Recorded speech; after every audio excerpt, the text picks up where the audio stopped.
por aquilo que Ele já tem ministrado aos nossos corações. E nós clamamos para que o Espírito Santo venha nos socorrer nesta noite na porção da palavra de Deus, que certamente irá ministrar também ao seu coração, como me confrontou. Meus amados irmãos, estamos então em uma série de ministrações, como todos já sabem. Pensavas que era igual a você, falando sobre os atributos de Deus, partindo a respeito dos salmos. E nós hoje iremos falar a respeito do atributo glória. Eu gostaria de trazer a introdução desta mensagem, fazendo menção de que é interessante nós pensarmos como nós refletimos aqueles a quem nós contemplamos. Geralmente, quando você contempla alguém que lhe olha com um olhar de afeição, com um olhar gracioso, a probabilidade de você responder com esse mesmo olhar é muito grande. Quando alguém sorri para você, você sorri de volta. Quando alguém olha com a cara fechada e está mais sisudo, a probabilidade de você corresponder, a não ser que você tenha uma maturidade grande, e você ultrapassar com uma amabilidade a essa pessoa, geralmente é assim que nós reagimos. Nós temos a tendência de nos fechar, de sorrir. Se alguém está bocejando, a tendência é que nós também bocejemos. E há então essa resposta do outro, daquele a quem nós estamos contemplando. E nós observamos na palavra de Deus pelo menos dois exemplos de forma muito clara. E nós vemos no texto de Êxodo, capítulo 34, versículos 29 ao 35, quando pela segunda vez Moisés ele desce do Monte Sinai, só que ele desce de uma forma que nem ele mesmo sabia que ele estava. E a forma com que Moisés se encontrava era que a sua face resplandecia a glória de Deus. Ele estava em um ambiente de contemplação, de adoração, e observando aquela majestade, enquanto Deus escrevia pela segunda vez o decálogo naquelas duas tábuas de pedra, agora novamente escrevendo, e Moisés desce, é necessário que ele coloque um véu sobre o seu rosto, porque as pessoas não conseguiam contemplar, ele está apenas refletindo a glória de Deus. A glória não era de Moisés, a glória era de Deus. Nós observamos no Novo Testamento, também no livro de Atos, capítulo 6, os versículos 8 ao 15, o diácono Estevão, quando ele está em uma ocasião sendo afrontado pelos seus algozes ali no Sinédrio, olham para aquele homem e contemplam a face dele como que uma face de um anjo.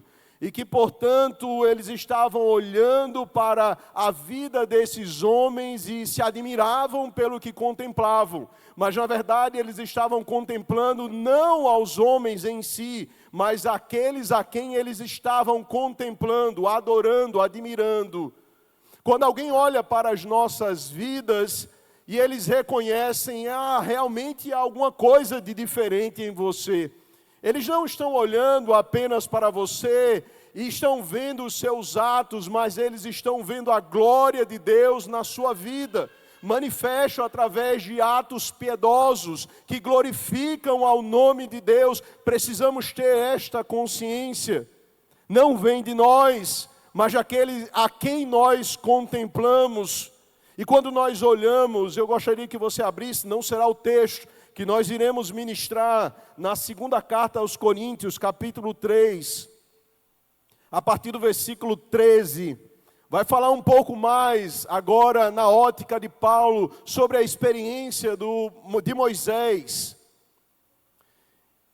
e o do quanto que Deus ele quer manifestar a sua glória, um atributo que pertence a Ele, manifesto na criação, manifesto na sua palavra, mas também manifesto nos seus filhos, naqueles que nasceram de novo. E quando nós observamos o texto sagrado a partir do versículo 13, se você abriu a sua Bíblia, abra a sua Bíblia.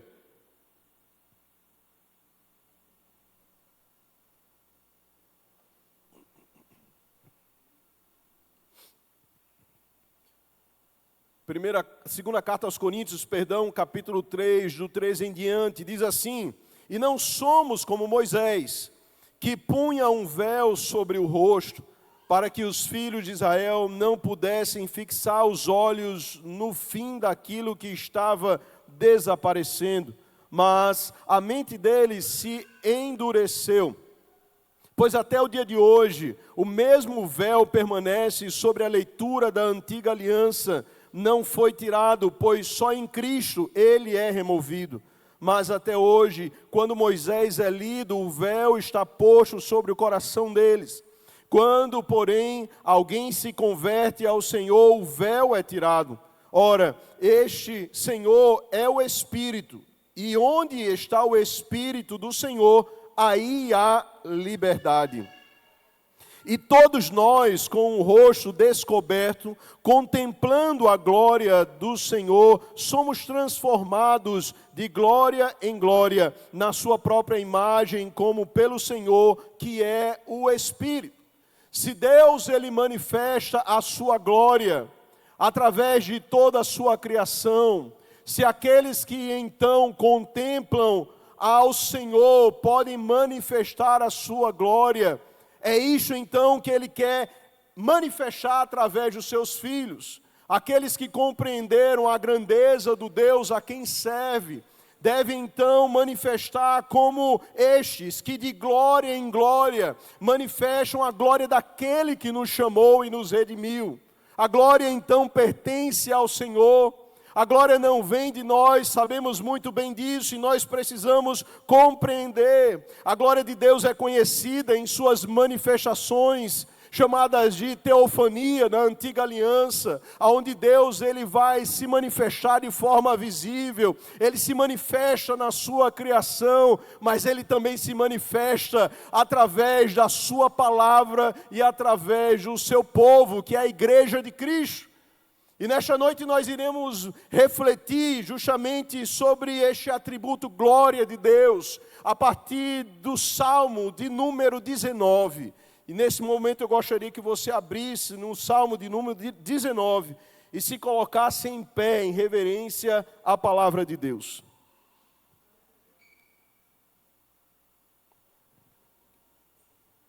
Salmo de número 19. Não sei se o retorno aqui está ligado, mas se não tiver, eu peço a gentileza de ligá-los.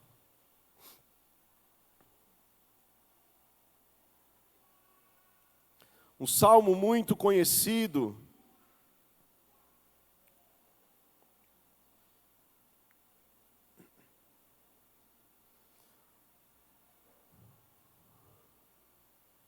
Glória a Deus. A palavra do Senhor então afirma o seguinte: os céus proclamam a glória de Deus, e o firmamento anuncia as obras das suas mãos. Um dia discursa a outro dia, e uma noite revela conhecimento a outra noite. Não há linguagem, nem palavras, e deles não se ouve nenhum som. No entanto, por toda a terra se faz ouvir a sua voz, e as suas palavras chegam até os confins do mundo. Aí, pois, uma tenda para o sol, que é como um noivo que sai dos seus aposentos e se alegra como um herói a percorrer o seu caminho. Principia numa extremidade dos céus e até a outra vai o seu percurso, e nada pode se esconder do seu calor. A lei do Senhor é perfeita e restaura a alma.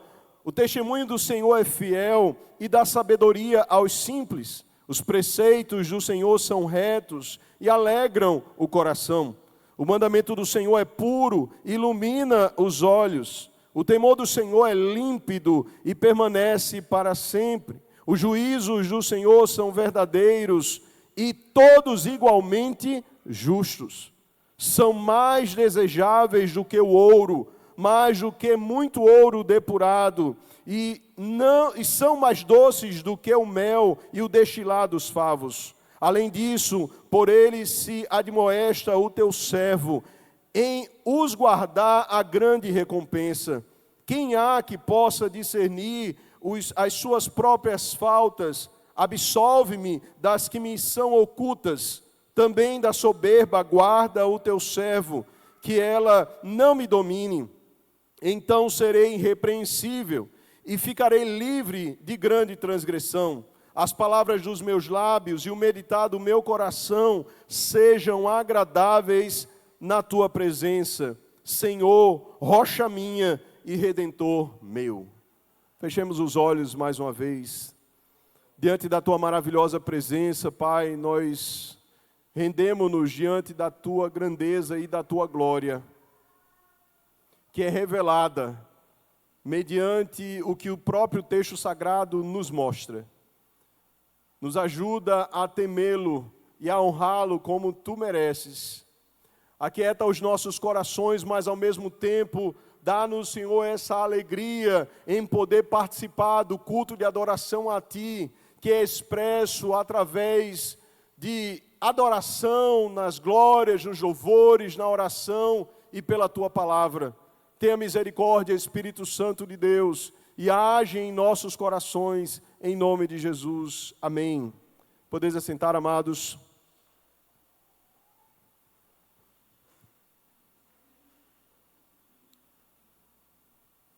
O teólogo Wayne Grudem vai definir a glória de Deus, pelo menos em 3 sentidos. Para nós, mediante a reflexão do texto sagrado, basta-nos compreender uma verdade e um sentido a respeito da glória de Deus.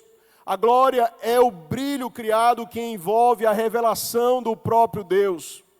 O próprio Wayne Grudem vai afirmar que esta glória, no sentido do brilho, não chega a ser um próprio atributo, mas sim um reflexo da grandeza do nosso Deus.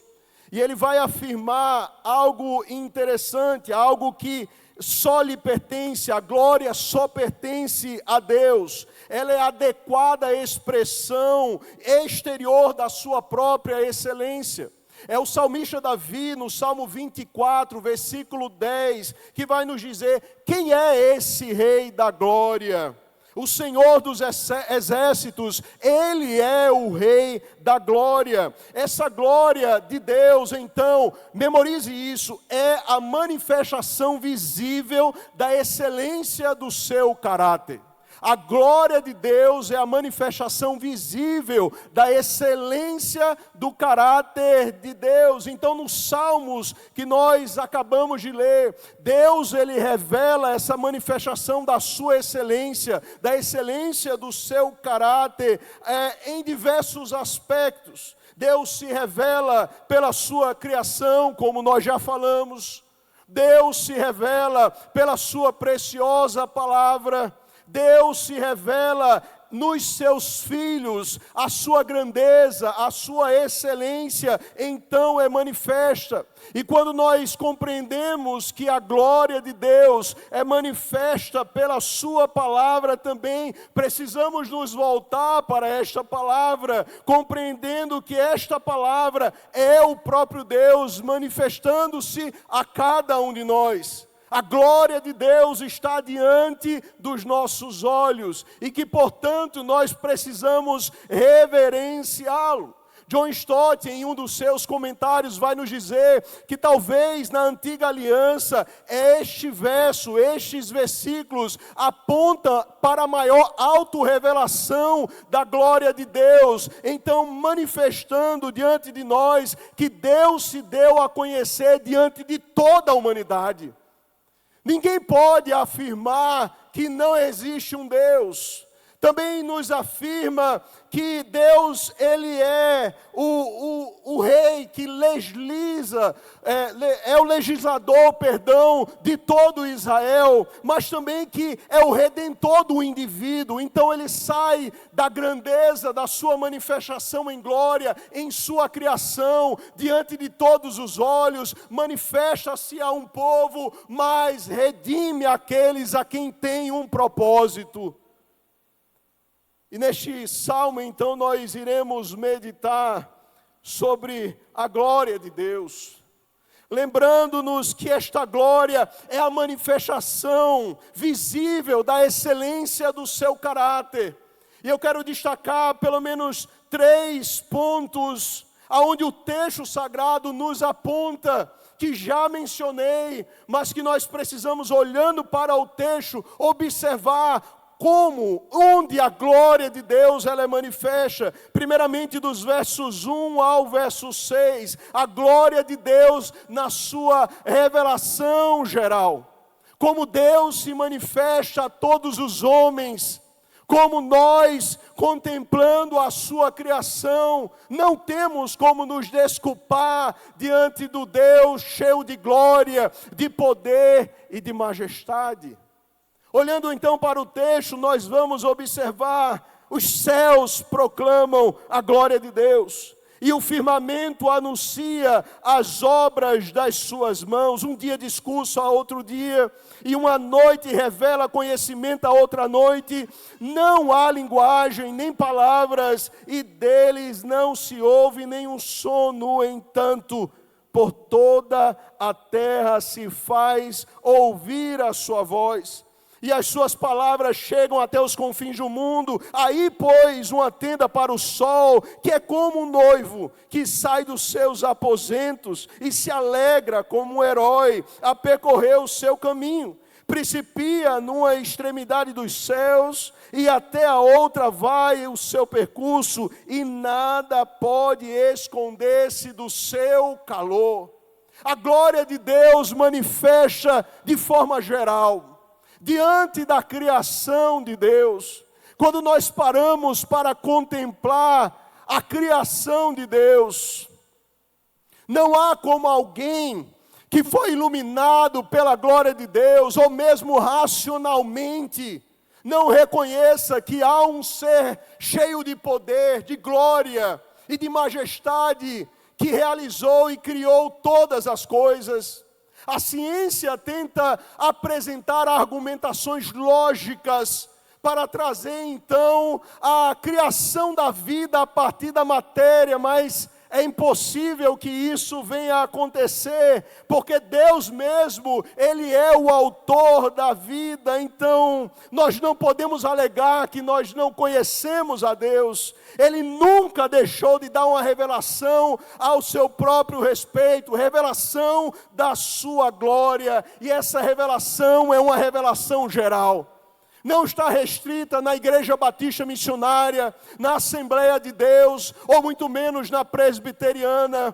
Ela está diante dos nossos olhos. Ao abrir dos nossos olhos, a cada manhã, nós podemos contemplar a glória de Deus revelada em toda a sua criação. E é isso então que Paulo vai nos dizer na carta aos Romanos, capítulo 1, versículo 20, que nos afirma o seguinte: porque os atributos invisíveis de Deus, isto é, o seu eterno poder e a sua divindade, claramente se reconhece desde a criação do mundo, sendo percebidos por meio das coisas que Deus fez. Por causa disso, todo homem é indesculpável. Não há um homem que, mesmo não tendo ouvido a mensagem do Evangelho, possa naquele grande dia apresentar-se com uma justificativa. Ninguém nunca pregou a respeito do Evangelho. Eu não sei quem é Deus, porque a própria palavra afirma que todos são indesculpáveis pelo ato criador de Deus de todas as coisas. Esse testemunho então está na natureza, especialmente nos céus, como o salmista Davi vai nos apresentar, que apresenta a glória. Quando o texto sagrado fala do firmamento, fala de todos os céus, aonde estão todas as constelações, estrelas e galáxias. Está falando dessa dimensão tão grande, que quando nós olhamos, nós observamos que, se para nós, seres tão pequenos, limitados e finitos, vemos uma infinitude, pelo menos aos nossos olhos, precisamos então chegar à conclusão que esta grandiosidade aponta para um Deus que é infinitamente maior do que aquilo que é criado de forma gloriosa e grande.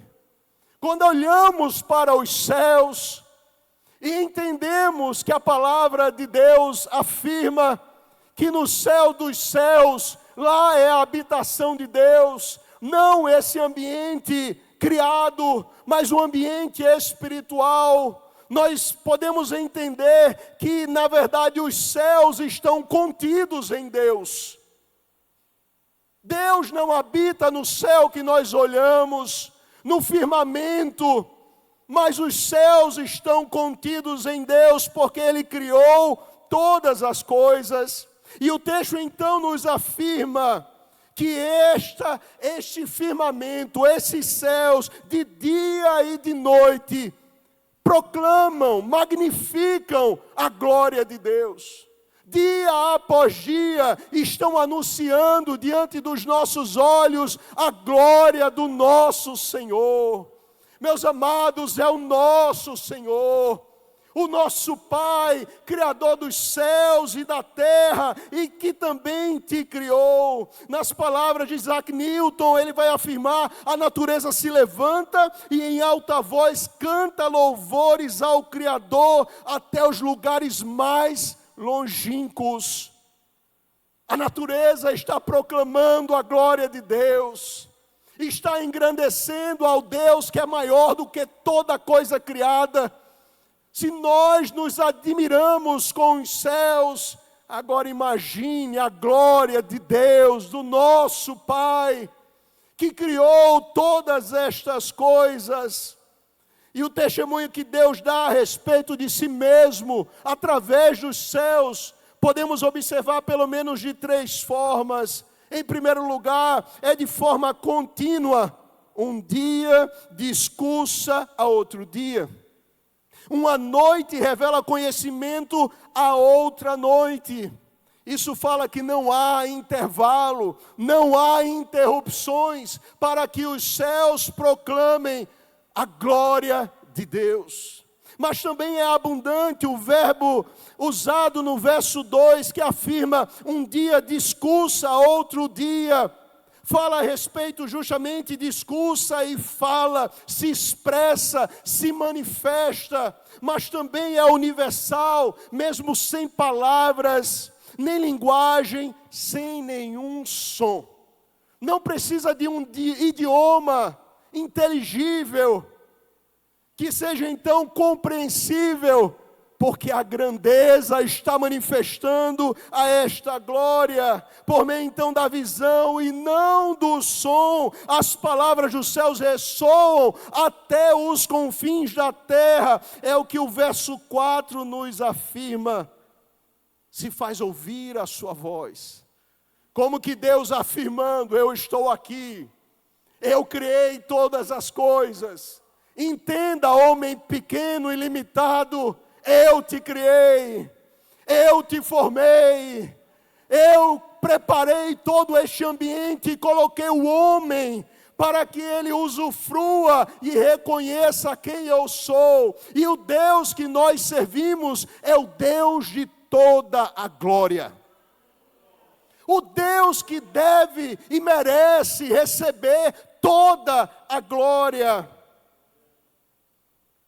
Ainda que, meus amados, todos nós, pregadores, todos os cantores, todos os intercessores, todos os evangelistas se silenciassem, não pregassem a respeito de Deus, a própria criação estaria ministrando a glória de Deus. Deus é glorioso, Deus é glorioso, Deus é glorioso. Mesmo que os melhores dos pregadores, avivalistas, evangelistas não se expusessem diante dos pecadores, Deus estabeleceu na própria criação os céus.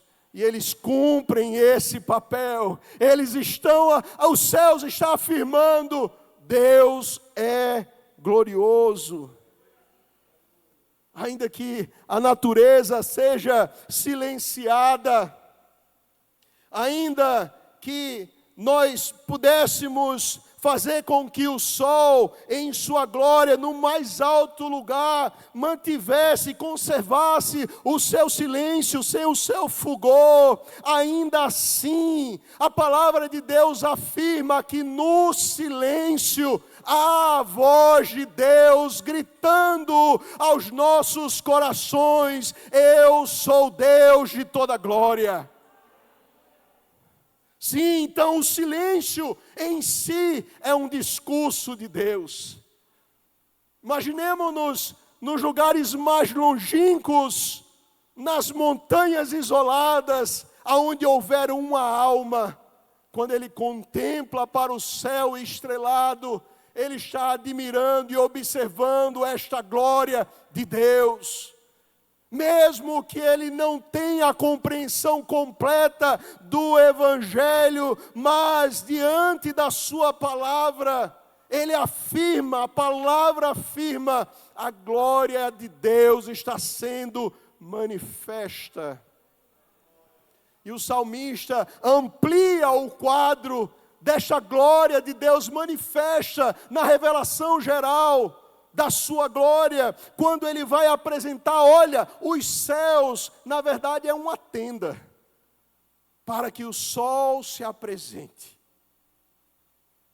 É um ambiente onde o sol vai manifestar a sua força, e vai usar duas analogias, afirmando, é como um noivo que sai do seu aposento, ou como um atleta viril, que sai correndo para cumprir a sua meta diária. Na perspectiva humana, o sol está caminhando do leste para o oeste. O sol está então se apresentando e cumprindo o seu papel na nossa ótica. Sabemos que a terra gira em torno do sol, mas na ótica de nós, seres humanos pequenos e limitados, olhamos e observamos, e o sol em seu fulgor manifesta também a glória de Deus, aonde o calor irradia e penetra os mais longínquos lugares. É Deus também afirmando a respeito desta glória tão maravilhosa. Porém, quantos recebem a mensagem da glória de Deus? Quantos são aqueles que, olhando para a criação, podem afirmar, sim, é Deus? O apóstolo Paulo vai dizer que não muitos. Em Romanos capítulo 1, versículo 21 e 22, ele afirma, porque tendo conhecimento de Deus, não o glorificaram como Deus, nem lhe deram graças, pelo contrário, se tornaram nulos em seus próprios raciocínios, e o coração insensato deles se obscureceu, dizendo-se sábios, tornaram-se loucos. A humanidade então olha para a criação de Deus, e muitos não reconhecem, é Deus, é a sua glória manifesta. Somente aquele que nasceu de novo pode olhar para esta criação e não apenas reconhecer que é Deus, mas devolver a glória que só a Ele pertence. Só aquele que nasceu de novo pode então contemplar a obra da sua mão e se alegrar na grandeza do Deus o qual nós servimos. Quando nós entendemos a grandeza do nosso Deus, nós ficamos extasiados, eu pelo menos fico.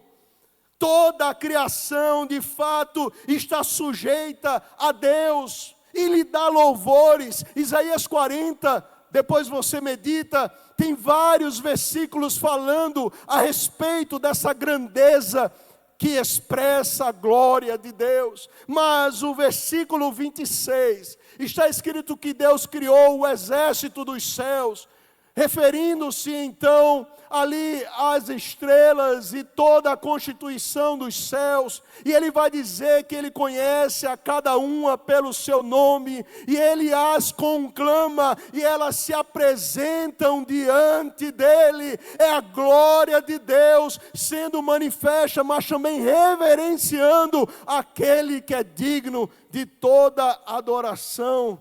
A criação obedece.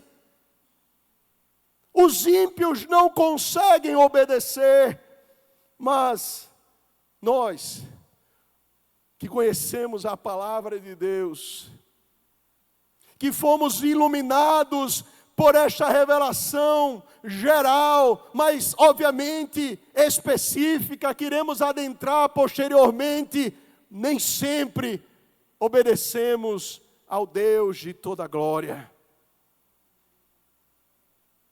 Nem sempre nos colocamos à disposição, mediante a orientação da palavra de Deus.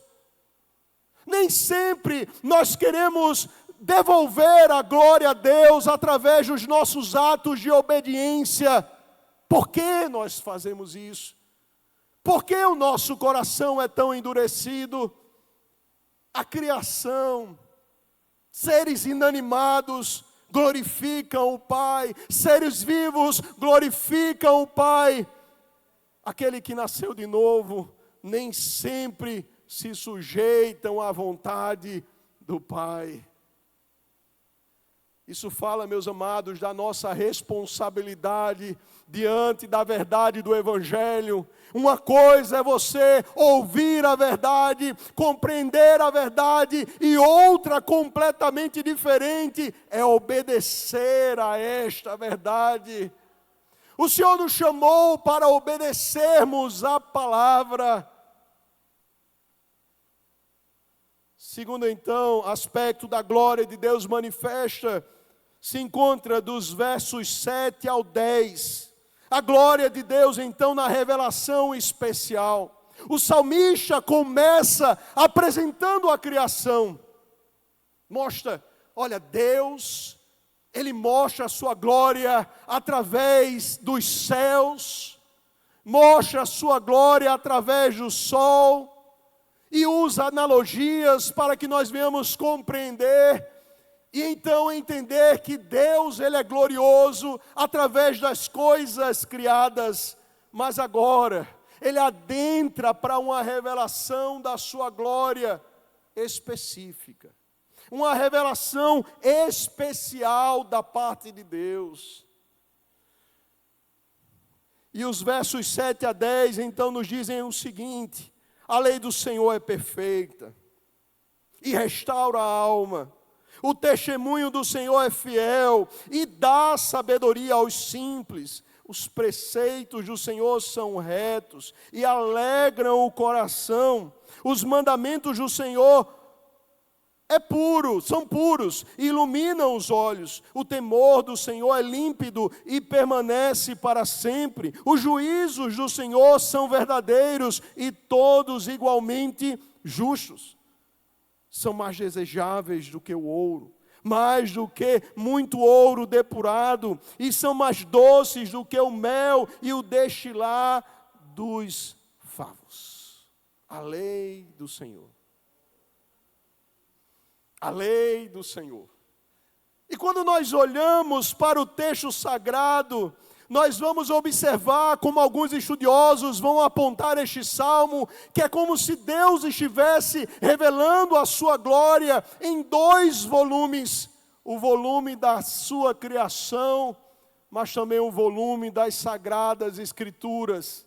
A palavra de Deus, que está nas suas mãos, agora de forma completa, o cânon encerrado, já não há mais revelação, tudo aquilo que nós precisamos saber e conhecer para a salvação das nossas almas, já está diante de nós, e que agora ele começa a apresentar este 2º volume, apresentando a glória divina através da sua lei. Que coisa linda! O Deus de toda a glória, que manifesta a glória de forma geral, agora é o Deus que se aproxima do pecador através da sua gloriosa palavra. Os dois então glorificam a Deus e inspiram a adoração a Deus. E mesmo filósofos, como é o caso de Immanuel Kant, que ele vai afirmar, alemão iluminista, o céu estrelado acima de mim e a lei moral dentro de mim são duas coisas que enchem a alma de admiração e reverência crescentes. Pessoas ímpias, mas que conseguem reconhecer a admiração pela criação de Deus. E o tema do Salmo 19 dá uma guinada e uma virada, quando ele fala anteriormente da sua criação, revelação geral, mas agora uma revelação específica e sobrenatural, a lei de Deus, a Torá. A Bíblia, como nós a temos hoje, não era a Bíblia que Davi a possuía naquela ocasião, mas sim. E há uma semelhança, o que C.S. Lewis vai afirmar, assim como o sol se apresenta do leste ao oeste, está manifestando o seu fulgor, o seu calor, e alcança, ilumina a todas as coisas, da mesma forma, a preciosa palavra de Deus ilumina as trevas do nosso coração, e dissipa toda a frieza e dureza, e faz com que nós venhamos compreender a grandeza do nosso Deus, purifica a nossa alma. E é por isso que o salmista, no Salmo 119, verso 105, vai afirmar aquilo que nós tanto sabemos: lâmpadas para os meus pés é a tua palavra e luz para os meus caminhos. Em João 3, 20 a 21, o apóstolo vai afirmar: pois todo aquele que pratica o mal detesta a luz e não se aproxima da luz, para que as suas obras não sejam reprovadas. Quem pratica a verdade se aproxima da luz, para que as suas obras sejam manifestas, porque são feitas em Deus. Deus é luz. A palavra de Deus é luz que penetra as trevas do nosso coração, que mostra quem nós somos. Você não é tão bom como você pensa que é. Você não é tão piedoso como você pensa que é. Porque você ora algumas horas. Porque você lê um pouco a palavra de Deus. A palavra vai revelando quem nós somos e o quão distantes nós estamos da excelência e da santidade do Deus tão glorioso que nós servimos. Se a criação revela a glória de Deus, a sua palavra revela como Ele entra em relação de aliança com o seu povo. As obras de Deus demonstram conhecimento e poder, mas a palavra demonstra o seu amor e a sua graça. É a palavra então quem vai nos dizer: você não merece, mas eu dei a provisão para que você então saísse dessa condição.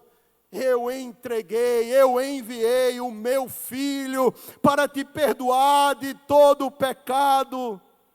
E também com essa mudança, existe agora também uma mudança do autor no uso da palavra de Deus. Se no verso 1 ele vai afirmar El, o nome então de Deus hebraico, quando ele passa dos versos 7 ao 14, mais uma vez, ele usa Iavé, o Deus da aliança. Iavé, o Deus que não tendo por quem jurar, jurou pelo seu nome, fazendo uma promessa de que iria ser com o seu povo, iria estabelecer o seu povo, e pelo menos 7 vezes este nome vai se repetir. E nós observamos que ele vai usar a lei do Senhor, o testemunho do Senhor, os preceitos do Senhor, o mandamento do Senhor, o temor do Senhor, os juízos do Senhor. Deus da aliança, que manifesta-se na sua palavra. Para quem? Para os seus filhos. Para os seus filhos, ele dialoga de uma forma diferente.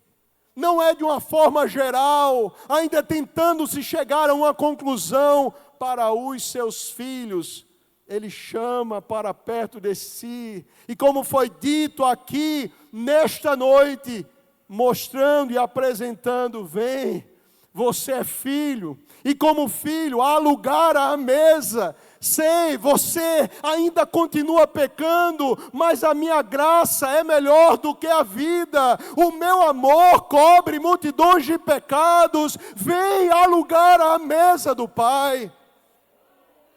Esse Deus que se comprometeu com a sua própria palavra. Esse Deus que nos atraiu e disse: eu quero você do jeito que você é, mas não se preocupe, eu me encarrego pela minha palavra de tirar todo o carrapicho, de tirar tudo aquilo que não me agrada, de lhe purificar, de lhe santificar. Eu vou realizar esta obra. É pela palavra de Deus, é a sua lei, a instrução perfeita, divina, que está agora diante dos nossos olhos, consiste em testemunhos, preceitos, mandamentos específicos, descritos nos versos 7 e 8. Então a lei de Deus é manifesta como ela é, digna de confiança. Glória a Deus. Você pode confiar nessa palavra, sabe por quê? Como foi ministrado ontem à noite, Deus, ele é imutável. Confie nessa palavra. Você pode confiar, porque é Deus quem falou pela sua palavra. Ele não irá mudar, mas também vai dizer, é justa, essa palavra é justa. Aquele que pecou precisa morrer, mas a graça de Deus também. Sabe por quê? Porque Ele imputou essa justiça no seu Filho, a sua ira derramada no seu Filho. Então essa palavra ela é justa, é pura e é verdadeira. Não há dolo, não há desvio, não há dúvidas, não há questionamentos quando você contempla a esta glória de Deus. E toda essa revelação específica pela sua palavra tende e objetiva atrair a mim e a você para humildemente reverenciá-lo, para que nós compreendamos o poder de Deus e a sua grandeza. É dito que essa revelação da vontade de Deus, ela é pura, ela vai lhe purificar.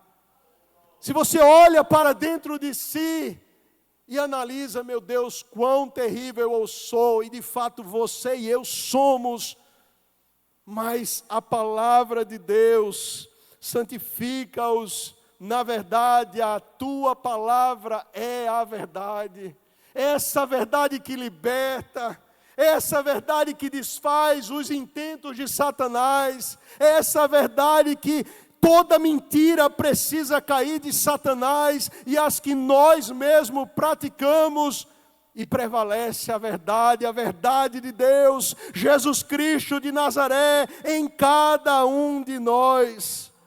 Mas o salmista não contempla a lei em si mesmo apenas, ele também revela os efeitos benéficos da lei do Senhor. Ele então vai dizer: revigora a alma. A palavra renova, a palavra traz gozo ao nosso coração. Para quem ama a palavra, entende o que eu estou falando. Quantas e quantas vezes na caminhada, desolados e sozinhos, cheios de dúvidas no coração, nos voltamos para a palavra, e essa palavra renova as nossas forças, nos reorienta na caminhada, mostra quem nós somos, mas também quem Ele é. Mostra os seus planos e os seus decretos. Melhor, mostra o nosso final. Final de paz, final de alegria, final de gozo, final de comunhão eterna. A palavra então gera este renovo em nosso homem interior. E ele vai pegar pessoas simples e humildes e torna-as sábias. Verso 7, alegra o coração e traz luz. Essa palavra, ela é viva e eficaz, mais penetrante do que qualquer espada de 2 gumes, capaz de discernir as intenções e os pensamentos do coração do homem. Hebreus 4:12. As qualidades então inerentes e os benefícios para a saúde das ordenanças de Deus as tornam mais desejáveis do que o ouro. Não. Nós não podemos comparar a palavra de Deus com um metal valorizado pela humanidade durante todos os séculos da sua existência praticamente. Mas nós podemos tomá-la como uma analogia. Para que essas pepitas, para que o ouro então seja encontrado, é necessário se aprofundar. É necessário ir mais fundo e conseguir tirar os valores da terra. Da mesma forma, olhando para a palavra de Deus, meus amados, nós podemos passar os olhos pela palavra e essa palavra não surtir resultado nenhum em nossas vidas, mas quando nós paramos para meditar nesta palavra, quando nós nos aproximamos dela, quando nós nos deixamos ser trabalhados por ela, nós entendemos o que o salmista está afirmando. Olha, ela é mais desejável do que o ouro dessa terra, porque o ouro dessa terra me torna rico nesta terra. A palavra de Deus me torna rico nesta terra e no porvir. É mais valioso do que o ouro. Talvez você não dê valor à Bíblia que está nas suas mãos. Você vem para a casa de Deus, coloca debaixo do braço, não medita nela durante toda a semana. E a porção máxima que você escuta são 50 minutos, 1 hora de exposição da palavra de Deus. É melhor do que o ouro que você tem nas suas mãos. É sabedoria para os simples, é renovo para aquele que está cansado, traz alegria ao coração dos fatigados. É Deus que está se manifestando pela sua palavra. Mas também vai dizer, é mais doce do que o mel. Pensemos que naquela época do salmista, não havia açúcar refinado como nós conhecemos. E o que existia de mais doce era o mel. Mas ele vai dizer, não, as palavras de Deus são mais doces do que o mel. Essa mesma palavra descrita no livro do profeta Daniel, que ele come o livro, e ali lhe parece então doce, mas amargo no estômago. Assim como João em Apocalipse come este livro, doce ao paladar, mas amargo em seu estômago. Ele é doce porque traz vida, alivia as dores, mas amarga com o passar do tempo, porque é através desta palavra que nós somos perseguidos, é através desta palavra que nós precisamos nos tornar diferentes do mundo. E trará então perseguição, trará circunstâncias difíceis para a nossa vida, mas é melhor do que o favo de mel, é mais saboroso do que o mais doce mel. Então o salmista Davi considera a lei de Deus preciosa demais. Como você tem considerado a palavra de Deus? Chega o momento da palavra, é o momento onde nós mais percebemos muitas vezes dispersões, aonde não há reverência, aonde não se faz caso. Avalia-se a palavra por quem a está ministrando.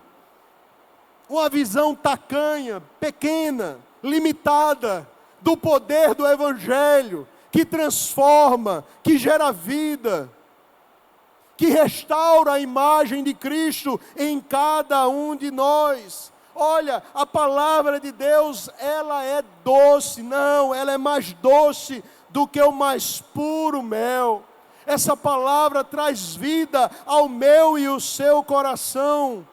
E esta palavra é o modo especial com que Deus se revela ao seu povo. Alguém que não teme a Deus, pega o livro sagrado e não o entende. Não gera vida em seu coração, mas aquele que nasceu de novo, quando se deleita na palavra de Deus, a sua vida recebe vida dos céus. Há então mudança, e nós então observamos a glória de Deus nesta revelação especial. É motivo de eu e você estarmos alegres por termos a sua preciosa palavra em nossas mãos. Dê valor à palavra de Deus. Medite nela de dia e de noite, como o salmista vai nos ensinar. A considere antes de tomar decisões. A considere para a sua vida ministerial, mas para a sua vida do lar, para o ensino das crianças, para o seu trabalho. Para ser mais sábio, considere a palavra de Deus. Em terceiro e último lugar, este salmo revela a glória de Deus, justamente nessa manifestação, revelação pessoal. A glória de Deus na revelação pessoal, então está descrita dos versos 11 ao 14. Mais uma vez, olhe para a sua Bíblia. O texto sagrado nos afirma, além disso: por eles se admoesta o teu servo, em os guardar a grande recompensa. Quem há que possa discernir as suas próprias faltas? Absolve-me das que me estão ou são ocultas. Também da soberba guarda o teu servo, que ela não me domine. Então serei irrepreensível e ficarei livre de grande transgressão. As palavras dos meus lábios e o meditar do meu coração sejam agradáveis na tua presença, Senhor, rocha minha e redentor meu. Se o salmista inicia apontando, olhem, contemple. Ele redireciona na segunda sessão, olhem, contemplem. Agora ele volta-se para si mesmo. E ele clama a Deus: tenha misericórdia de mim. Deus, olhando para a tua preciosa palavra, eu preciso do teu socorro. Eu preciso da tua ajuda. E ele demonstra aspirações espirituais. Não apenas em fazer parte do meio do povo. Eu vou para o culto, porque todos estarão lá. Não, eu quero ter um encontro com o meu amado. Se os demais não querem, eu quero andar em retidão, porque eu sei quem Ele é, e eu sei o que Ele fez na minha vida. Eu quero viver de forma diferente. Eu quero agradá-lo com os meus atos. Eu quero que os meus pensamentos pensem sobre a palavra de Deus. Eu quero que a minha boca esteja cheia das verdades das sagradas escrituras. Ele começa a olhar para dentro de si e ele começa a clamar: ah, Deus, eu quero essa revelação especial de forma pessoal. Eu quero essa revelação grandiosa, gloriosa, que está na minha mão, dentro de mim. Eu quero essa palavra dentro de mim, gerando vida e mudança. O salmista encontra então essa advertência benéfica, e ele pede este benefício na sua vida. Ele parece ter descoberto que, por sua própria experiência, há um duplo sentido na lei de Deus, na sua palavra. Em primeiro lugar, revela o pecado do homem. Essa palavra mostra os nossos pecados, mas em segundo lugar, também nos evidencia a santidade. Ele nos chama, sede santo, como eu também sou santo. Eu quero viver essa santidade, Pai. Eu quero andar mais perto do Senhor. Então isso leva o salmista a orar para que fosse purificado dos seus erros, que cometeu, mas também aquele que ele desconhecia. Como está a sua e a minha confissão de pecados? O salmista leva tanto em consideração a revelação da glória de Deus na sua palavra, que ele então entende: eu quero viver essa verdade na minha vida, e eu quero uma vida transformada. Eu não quero viver uma religiosidade, eu quero ser um filho autêntico, que não tem do que se envergonhar, mas que maneja bem a palavra da verdade. E ele pede pecados intencionais, pecados que eu não conheço, eu quero evitá-los na minha vida. Santidade, renúncia da carne, desejo de agradar a Deus, intencionalidade, empenho, esforço, busca ao Senhor. Vivemos em tempos terríveis, meus amados, uma apatia geral tomando conta dos corações. E nós precisamos correr em sentido oposto.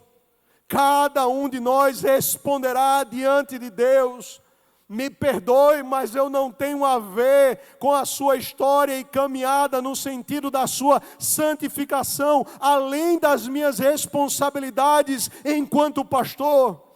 Posso me esmerar em pregar a palavra, posso orar pela sua vida, posso lhe visitar, ponto final. E o que você faz com tudo isso que está sendo colocado diante dos seus olhos? O que você faz com tudo que Deus já fez através da sua preciosa palavra ali em Jesus Cristo? Eu quero evitar, eu quero me santificar, eu quero evitar as rodas dos escarnecedores. Eu não quero estar no meio das conversas que entristecem a Deus. Eu quero renunciar.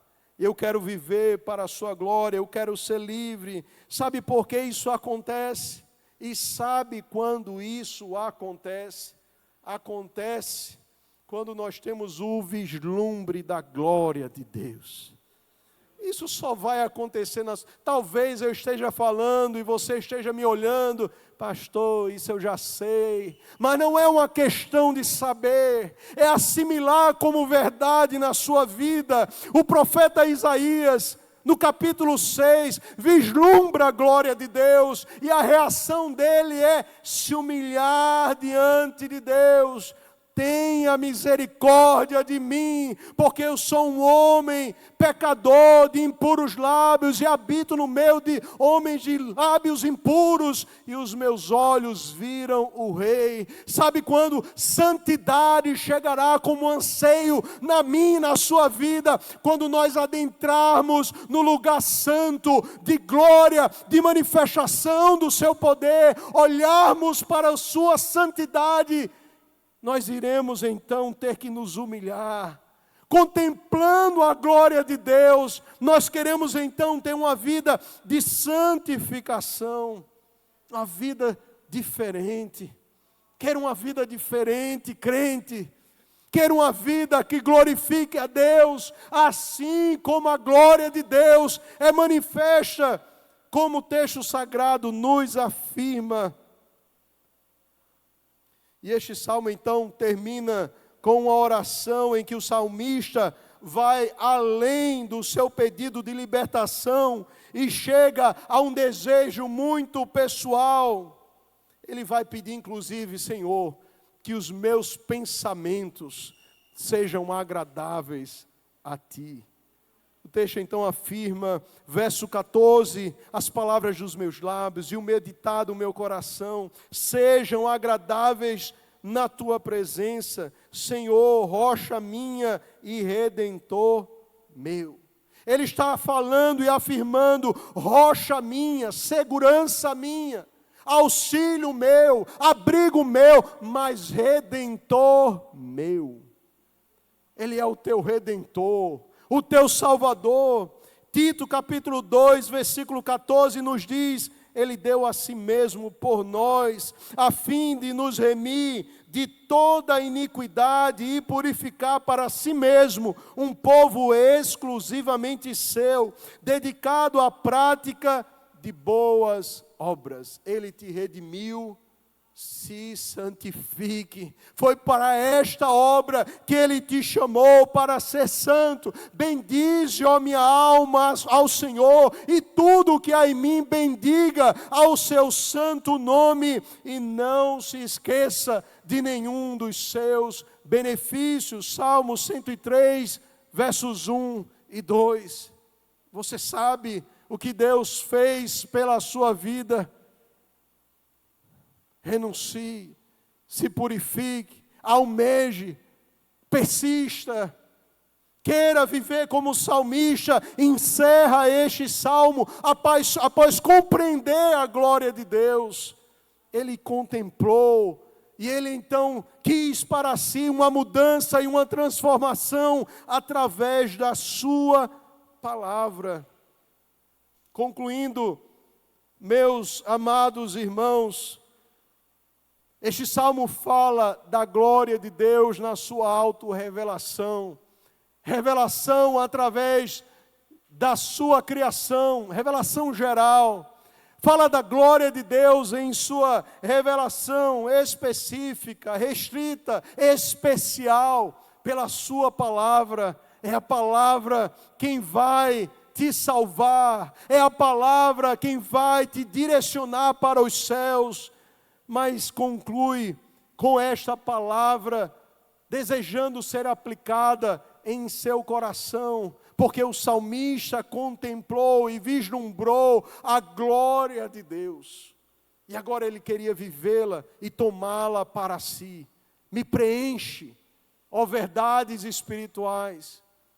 Enquanto eu estava no início do culto e orando diante do Senhor, o Senhor me trouxe a passagem ali do profeta Samuel, no início dos capítulos, não me recordo se os 5 ou 6, não lembro, ou 4, mas já está escrito o momento em que a Arca da Aliança, ela é roubada, tirada do arraial de Israel, do povo de Deus. E nós sabemos muito bem o que a Arca da Aliança representava, a glória de Deus, a manifestação de Deus foi tirada.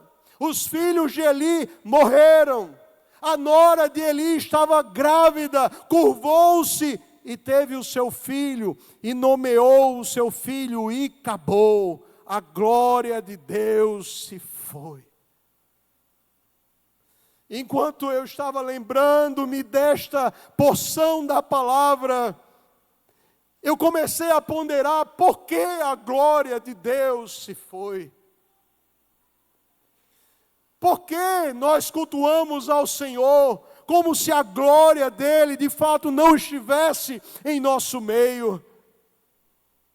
Os filhos de Eli e o próprio Eli não estavam adorando ao Senhor e o glorificando como lhe era devido.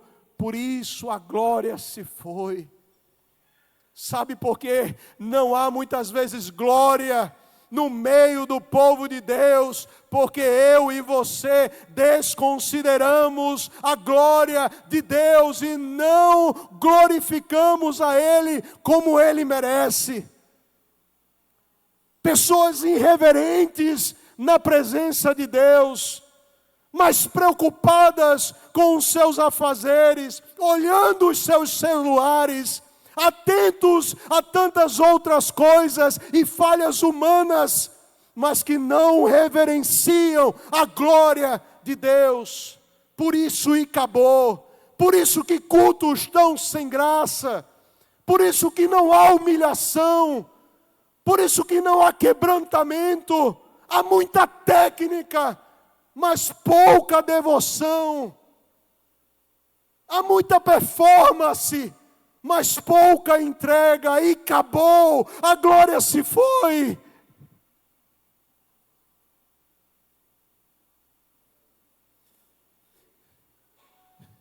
O nosso Deus é o Deus de toda glória. Você deve adorá-lo como Ele o é. Deus glorioso.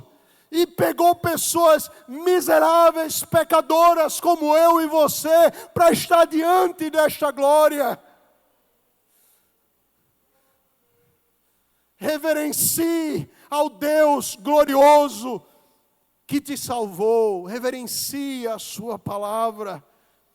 Tenha uma atitude diferente diante deste Deus de toda glória. Se humilhe diante do Senhor. Fechemos os olhos.